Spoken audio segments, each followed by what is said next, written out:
దక్షిణాదిలోని star హీరోయిన్లలో ఒకరిగా వెలుగొందిన Milky beauty తమన్నాకు ప్రస్తుతం అవకాశాలు తగ్గిపోయాయి. బాహుబలి లాంటి భారీ చిత్రంలో నటించిన F2తో బ్లాక్ బస్టర్ హిట్ కొట్టిన తమన్నాకు పెద్దగా కలిసి రాలేదు. కిందటేడాది ప్రారంభమైన queen remake that is Mahalakshmi ఇంకా నిర్మాణాంతర కార్యక్రమాలు జరుపుకుంటూనే ఉంది. ప్రస్తుతం ఆమె చేతిలో ఉన్న తెలుగు సినిమా సైరా నరసింహారెడ్డి ఒకటే. సినిమాల విషయంలో తమన్నా వెనకబడిన పాపులారిటీలో మాత్రం ఆమె ఇంకా పోటీలోనే ఉంది. దీనికి కారణం ఆమె చేస్తున్న వ్యాఖ్యలే. సినిమాల్లో లిప్ లాక్లకు తాను దూరమని ఇప్పటికే ప్రకటించిన తమన్నా బాలీవుడ్ హీరో హృతిక్ రోషన్ తో మాత్రం తన ముద్దు నిబంధనను పక్కన పెట్టేస్తానని చెప్పింది. అంతేకాదు బాలీవుడ్ నటుడు విక్కీ కౌశల్ తో డేటింగ్ కు వెళ్లాలనుందని అంటోంది.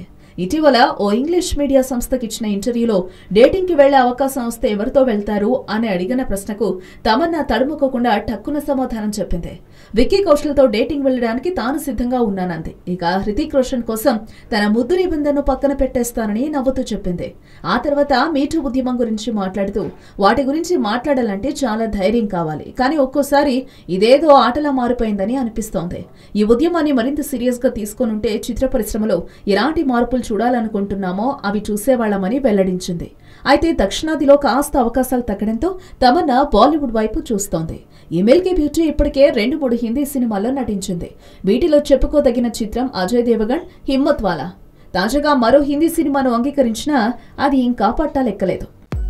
హలో, మిమ్మల్నే ఫిలిం సెలబ్రిటీస్ రియల్ స్టోరీస్ ఏంటో తెలుసుకోవాలనుందా? లేటెస్ట్ గా రిలీజ్ అయ్యే మూవీ రివ్యూస్ నేను చెప్తే వినాలనుందా?